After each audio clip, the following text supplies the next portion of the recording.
દેશી લસણ જો મિત્રો 5 વીઘાનું વાવેલું છે અને હવે એક બે દીમાં દાબો કરવાનો છે આનો. ઠંડી થઈ ગયા ઉપાડી લીધું છે.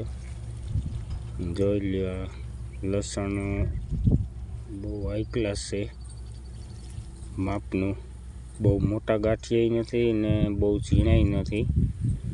5-6 વીઘાનું લસણ છે અને ઉપાડીને પૂરિયા વાળીને પાથરે પડ્યું છે અત્યારે.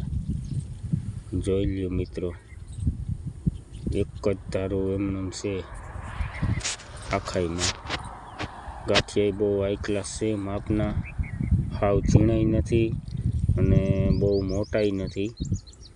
એકદમ મસ્ત ગાંઠિયા છે મિત્રો. દેશી લસણ જોઈ લ્યો, બહુ મસ્ત છે અને ઓરિજિનલ દેશી લસણ છે.